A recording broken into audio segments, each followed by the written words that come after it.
तो हम मंदिर में आए हैं पशुपतिनाथ जी के, यानी भगवान भोलेनाथ जी के मंदिर में आए हैं। पशुपतिनाथ जी का मंदिर हर जगह नहीं होता, पर इसी नाम से व्रत शुरू करे हैं तो इन्हीं का नाम लेंगे। तो इनके थाली में क्या क्या होना चाहिए, देखिए ये मैं लाई हूँ।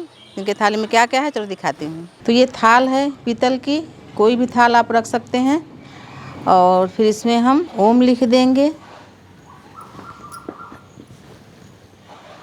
ये रोरी से लिख रहे हैं।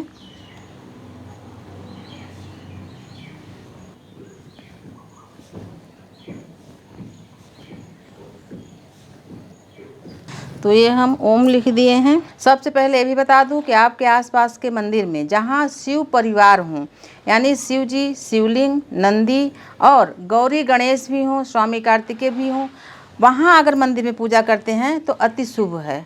अगर ये सब नहीं है तो सिर्फ शिव जी के मंदिर में आप जाके शिवलिंग की पूजा कर सकते हैं। इसलिए बता रही हूँ कि अगर ये सब देवी देवता भी हैं तो इनके लिए भी इनकी पसंद की चीज़ें ले जानी चाहिए। शिव परिवार की पूजा क्यों किया जाता है कि शिव परिवार के जैसे हमारा भी परिवार परिपूर्ण रहे, हरा भरा रहे, खुशहाल रहे। इसलिए बोलती हूँ कि शिव परिवार की पूजा शिव जी के हर पूजा में करनी चाहिए। तो ये है 1 लोटा जल। तो आपको मैं विस्तार से बता रही हूँ, आप विस्तार से देखो। पूजा पाठ में कोई भूल नहीं होनी चाहिए, और कितना भी हम कर लें कुछ न कुछ भूल होती है, इसलिए बाद में क्षमा प्रार्थना भी किया जाता है। ये है जल, गंगा जल मिश्रित जल। आप जो हमको पहली बार देख रहे हैं वो उनके लिए बता रहे हैं, जो हमारे पुराने यूजर हैं, पुराने हमारे यूवर हैं, उनको पता है कि गंगा जल, कभी जल जैसे जल रखा है तो इसके ऊपर गंगा जल नहीं डालना है। पहले मैं गंगा जल डाली हूँ, फिर साधारण जल। ये है गाय का कच्चा दूध, ये है कांस का कटोरा। जो भी आपके पास बर्तन हो उसको यूज़ कर सकते हैं। जैसे मंदिर जाना है तो इन चीज़ों को हम डिब्बे में रख लेंगे, बाटल में रख के बंद कर लेंगे। आपको मैं दिखा रही हूँ कि ये सब चीज़ें लगती हैं।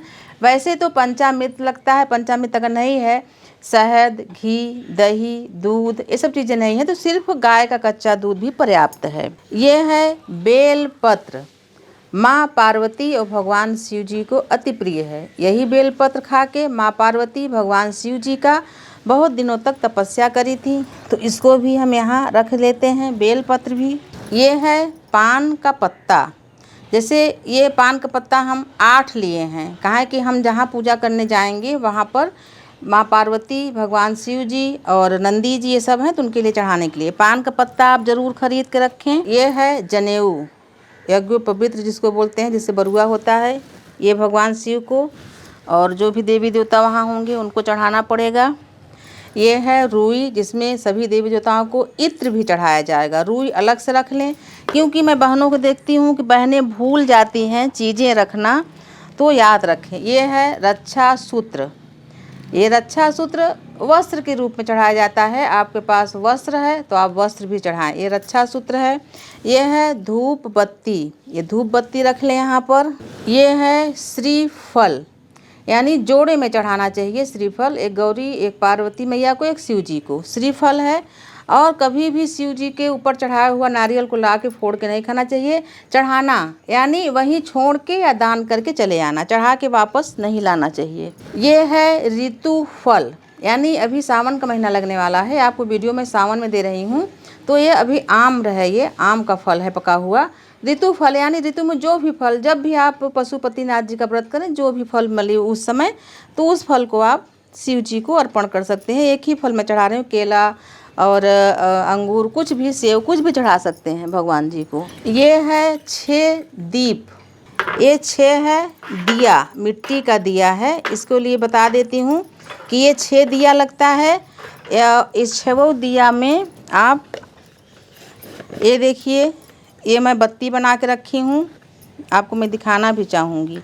ये बत्ती बना के रखी हूँ और इसको मैं विशेष दिखाना चाह रही हूँ। ये है मंदार का जो पुष्प होता है उसकी रुई है, देखिए इसमें बीज भी दिख रहा है, हमारे पास ढेर सारा है, तो इसको मैं बनाई हूँ।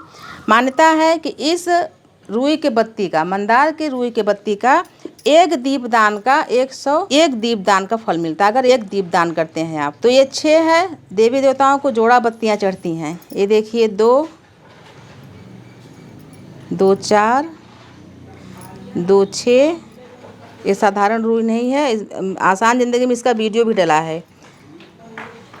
8, 10 और ये 12, ये हो गया बत्तियाँ जो कि शिव जी को अति प्रिय है।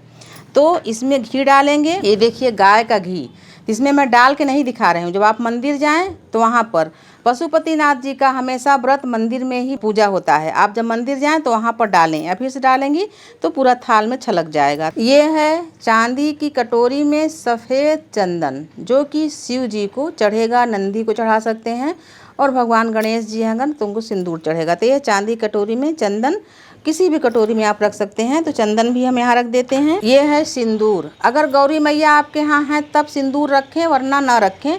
हमारे यहाँ गौरी मैया है इसलिए मैं सिंदूर दिखा रही हूँ। ये है बंधन सिंदूर, ये भी रख ले रही हूँ यहाँ पे। ये है अक्षत, ये देखिए ये है अक्षत, यानी साबुत चावल को भी बीन के रखें, टूटा चावल ना चढ़ाएं। तो ये अक्षत भी हम यहाँ रख लेते हैं।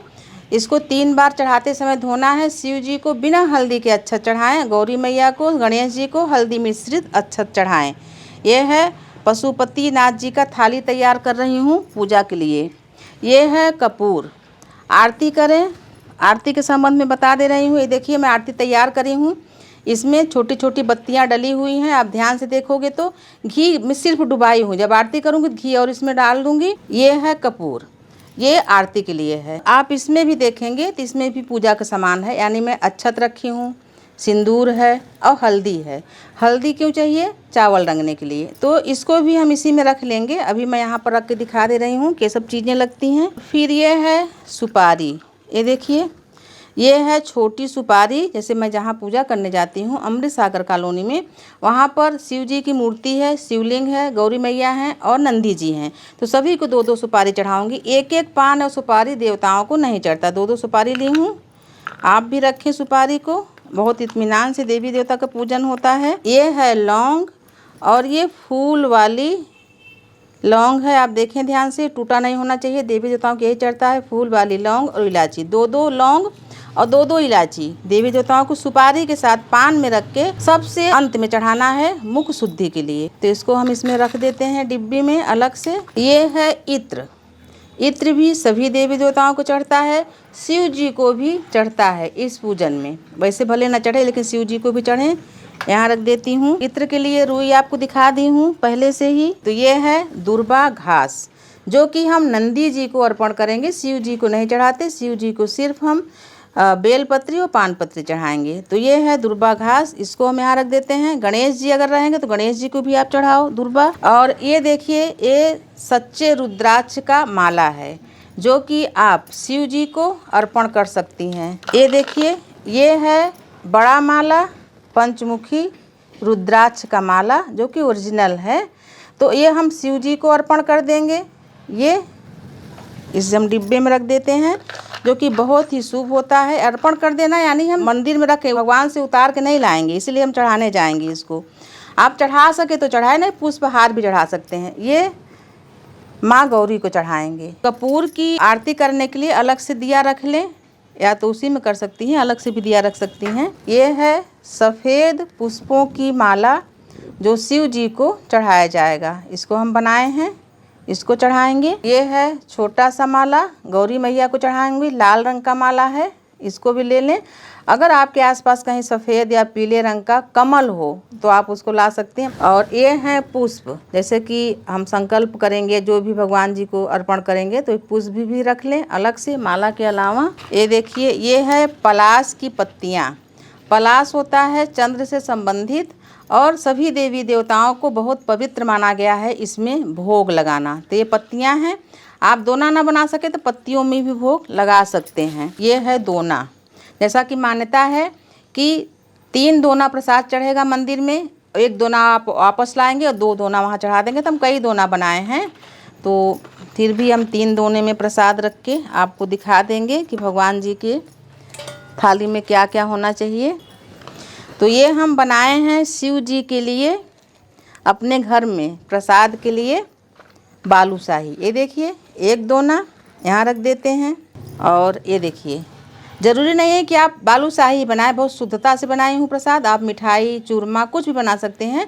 आसान ज़िंदगी में डला भी है चूरमा, आप उससे देख के बना सकती हैं। सबसे प्रिय भगवान भोलेनाथ जी को धतूरा का पुष्प, फल भी आता है, नरम नरम हरा हरा कांटा वाला रहता है। और ये है, आप देखोगे ध्यान से, इसको हम लोग बोलते हैं मंदार। और यहाँ छत्तीसगढ़ में जो देवी जी को फूल चढ़ता है लाल वाला, उसको भी मंदार बोलते हैं। आँख बोलते हैं इसको, आग भी बोलते हैं, और ये है मंदार।